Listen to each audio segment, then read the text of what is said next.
Haruaki is a Japanese illustrator who draws colorful character illustrations with a Japanese and modern neon aesthetic. I like this aesthetic and all the elements that are added in the illustrations a lot, and I'm fascinated by this. Because of this, I decided to study this artist to learn and improve in my own art. Haruaki also draws a lot of Genshin Impact fan art, which I also like to do, so seeing this makes me happy and inspires me as well. Similarly to my previous artist analysis videos, I'll go through different elements that make up Haruakis art, describing how Haruaki portrays them and applying this to my own character illustration. Let's start with the first element, the line art. Here, Haruaki uses varying line thickness. The lines are clean and rather thick. In a few cases, the accessories are painted in and not outlined. For the clothes, for example, silhouette lines and lines that separate outfit parts will be thicker, while accessoire or seam lines will be very thin. For faces, hair and other parts of characters Haruaki draws, this will be similar. The outline of the face, for example, and silhouette parts will be thicker, while the lines for the facial features and inner parts will be thinner. Haruaki uses mostly dark brown, bluish or black lines. Often neon colored parts are added here as well. For this, I would imagine a clipping mask is added to the line art and like these colors are painted in. The color of the line art is usually influenced by the lighting as well as the palette that used in the illustration. That's it for the lines. Next, let's talk about the bodies Haruaki draws.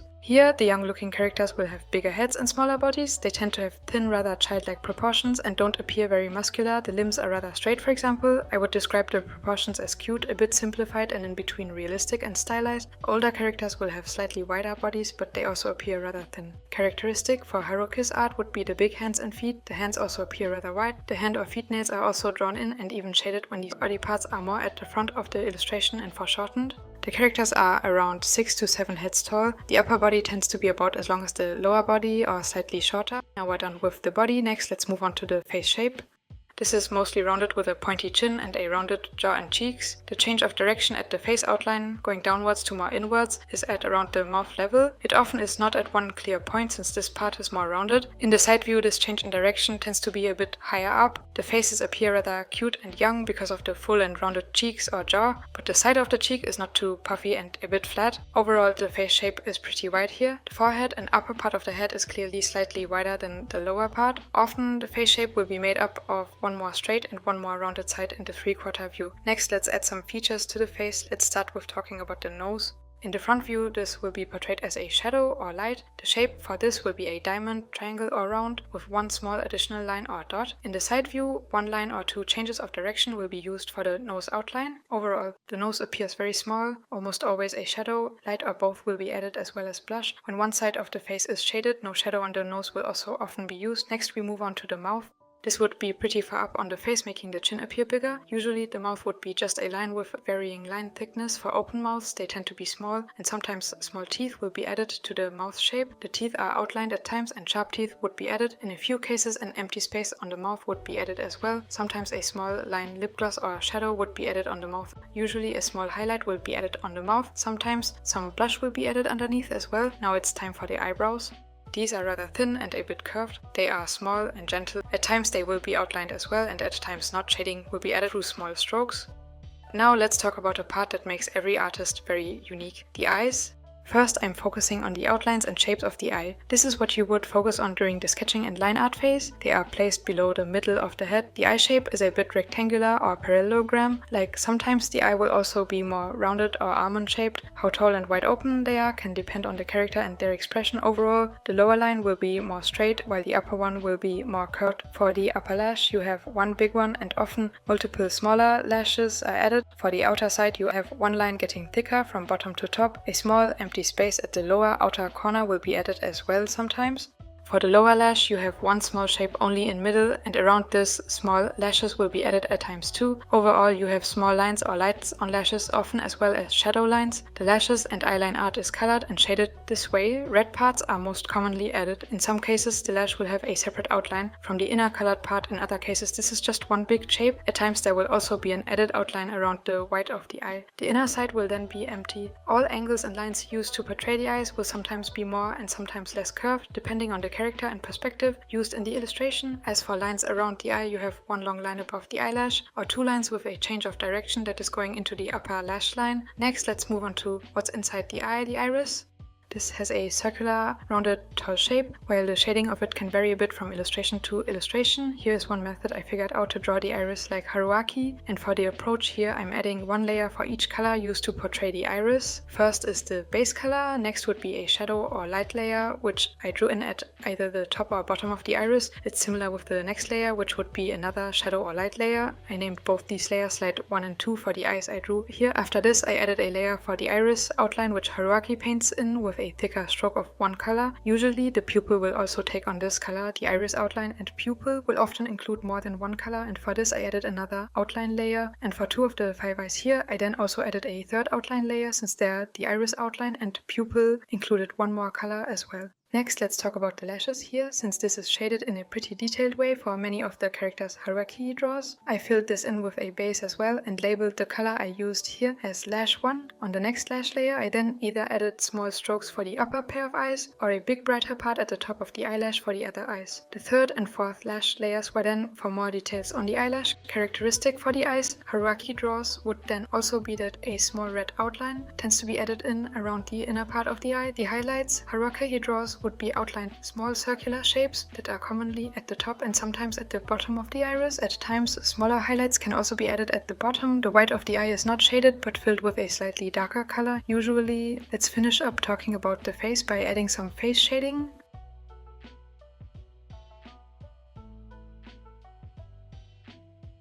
Around the eye, the darkest shadow will be at the inner corner of the eyeline. Often you also have a colorful shadow under the eyebrow. The eye tends to be slightly outlined through a shadow at the lower part of it as well. At many times, Haruaki will make the part below the eyebrow brighter than the part above it as well. Some blush on the cheeks, at times including lines and red parts around the eye, can be added in as well. Other shadows that can be added as well would be a face contour outlined through a small shadow. What stands out to me here is that the hair doesn't always cast shadows on the face. Other than that, a highlight underneath the mouth is added at times as well. Now we're moving on to another aspect that can be very unique to each artist, the hair. The hairline art, just like the rest of the line art, has a lot of varying line thickness and portrays pretty many strands. The hair shading is next. The shading usually follows the shape of the head and the overall lighting direction. Sometimes a colorful saturated outline or border is added to shadow edges. As mentioned for the line art, the hairline art can also be really colorful as well, while the shadows themselves, they have hard edges. Haruaki overall uses mostly cel shading, so most shadow edges appear sharp. The shadow edges for the hair would be mostly zigzaggy. Some of them can be pointy and rounded as well, and here's an example of layers you can use to create a similar hair shading result to Haruaki. First we have the base, and in this case this includes a gradient, which already conveys a lighting from above. Next is a shadow layer, including big zigzaggy shapes, as well as a few more rounded rough edges. After this we have a reflected light layer that also includes zigzaggy or rounded shapes. In this case this would be a more saturated, brighter color than the shadow. You'll notice that for this hairstyle the colors are limited to warmer pinkish tones and colder blue tones, giving the areas in light and pink a nice contrast to the areas in shadow with their blue tint. You can also see this in the pink hair highlights. These would be zigzaggy as well. They go around the forehead and follow the head sphere. The direction for them would be perpendicular to the hair strands. The highlights are often colorful. They stand out a lot from the hair value and or color-wise. For brighter, hair highlights are not added at times as well. And the last aspect I mention here would be the hair that's over the eyes. Here the eyes are not visible underneath. Now we're done with the head, time to move on back to the body. Starting with the clothes Haruaki draws have a lot of detail added to them usually. The outfits tend to include a layering of outfit parts such as a sweater over a skin-tight shirt. If I were to design similar outfits, I would use a structure of a clothing base, an additional clothing layer, accessories, and finally patterns here. The outfit designs are intricate, combining a modern Japanese and kawaii aesthetic. Many clothing pieces are oversized. For the outfits, patterns are added with no outline as well. The shading of metal parts in the outfits looks different from shading of fabrics. The folds for the clothes tend to be portrayed with lines as well as the shading. Shadows here often will include a darker shadow border as well, but more about the shading later on after the next aspect, the colors. Very saturated colors are used. They tend to be slightly tinted in the lighting and background color of the illustration, but can also be contrasting to it. Haruaki often uses a complementary color scheme, combining red with green or purple with yellow, for example. Most of the time at least one very saturated neon color such as pink and blue will be used for parts of the character such as the hair highlights or iris colors. The background or smaller elements that are added in the colors make the illustrations look more lively and are very contrasting. They draw attention. For shading, Haruaki makes use of mostly cell shading, meaning you have clear shadow shapes and no gradients and transitions within the shadows. The shadow edges are not always very sharp and appear slightly rounded though. To shade like this, I would imagine a brush with varying line thickness but no varying opacity is used. Layers I would use to create a shading result similar to Haruaki would be once again the base, which in this case would already be in shadow, then a shadow layer that defines some folds. Next would be a darker shadow layer to add even more depth, and after this a layer for the light. Similarly to the hair, the light layer would include a warm yellowish tone, whereas the shadows would be in a cool blue tone. The shadow and light layers here can include bigger, rounded, zigzaggy or straight shapes or thinner lines. And as a final layer I would add a saturated border. This is characteristic for Haruakis illustrations and included at many times. Some of the shadow edges would be drawn in with thin lines. In this case a saturated blue as well as a brighter orange would be used here.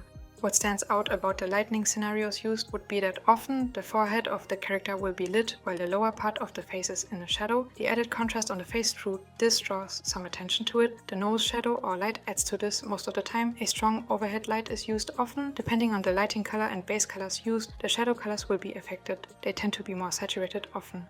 The final aspect for this analysis part will be the extra effects and what stands out. Haruaki adds many small patterns and details for the backgrounds, but also on the character or around the character. This will usually include patterns and symbols that fit to the theme of the illustration and the character. Oftentimes this would also include stickers on the character. As mentioned before, the outfit designs can be detailed, so this could also be seen as small accessories added to the character designs, here looking more into more kawaii, but also in general different aesthetics can be helpful as well. The elements added will often have no outline or a brighter outline. They don't have as much contrast as the character usually and are aligned in a way to frame the character.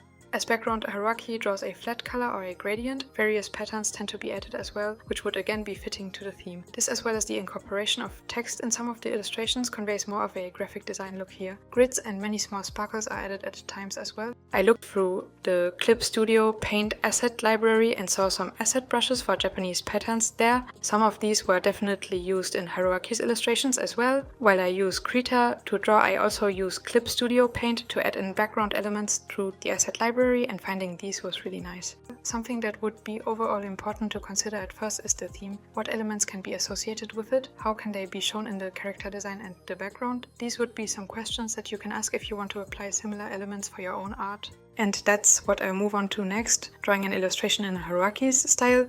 In the sketching phase, I determined the pose I would like to use for drawing my character, and this character I'm drawing would be Yumari, one of my OCs. I've drawn for many of these style studies before. Similarly to the basic body and head I included before, I like to see how this looks differently for the artists and art styles I study. Yumari is the moon guardian in his world, and this helped me to decide on a theme and with that some patterns I would like to include, but more on that later. Pose-wise, I went with Yumari's body facing to the right, while his head would be facing to the left. For sketching the head, what stood out as a bigger difference to how I would usually draw heads would be that the eyes and facial features are pretty low on the face and the head is pretty wide overall.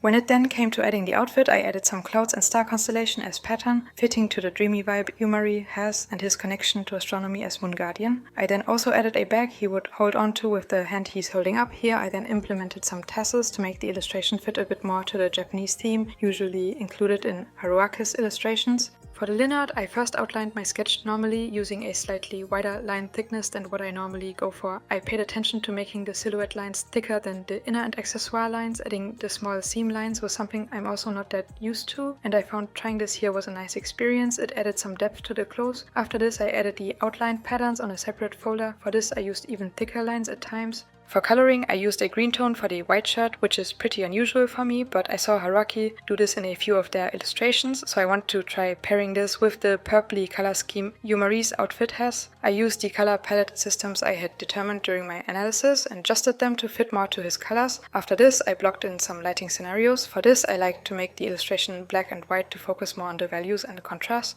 Next, it was time for shading. I went through the different folders for the colors, starting with the skin. I like to add multiple layers for the different colors, painting in each one by one here. Even though Haruaki mostly uses cell shading, I didn't use the lasso tool to paint in shadows, which I would normally use if I want to paint more harsh shadows that often. Instead, I just used a hard round brush with slight varying thickness and opacity. As long as it still had a mostly hard edge, this worked, and since I've been more used to painting in shadows recently, this was nice. I focused on adding bigger defined shapes and not soft transitions, as well as adding in some saturated borders for shadow edges. After this, I adjusted the colors a bit, checking the values along the way. Like this, the green colors I initially went with turned more into a yellowish tone. Something I was experimenting with in particular would be whether I should make Yumaru's tight shirt with a collar I added underneath his regular outfit, black or white. Since this wasn't part of the outfit, I was not sure here. I decided to go with white in the end, since the black would lead to too much contrast in the lower part of the image and draw attention away from the face. Finally, let's talk about the background. Here I used my initial sketch to add the elements. I added in a moon and stars fitting to Yumari, being the moon guardian of his world. Other than this, I added some dots. I also went into Clip Studio Paint to try adding some of the Japanese pattern brushes I mentioned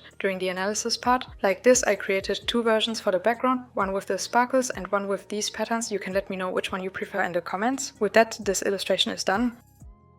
Next, I like to look at the differences between this illustration and Haruakis, and I'll also share my biggest learnings from doing this art style study. The first difference I would mention are the lines. Here they turned out to have less varying line thickness. Next is the hair shading. To me this looks less detailed and more rough. The eyes also turned out less lively to me, as for Haruakis illustrations. Lastly, I would add the saturated borders for the shading. Here I may have added too many, but I'm not too sure. If you have anything else that stands out too, you tell me about it in the comments. I find hearing some feedback from others helps a lot, since everyone has a bit of a different view on each art piece.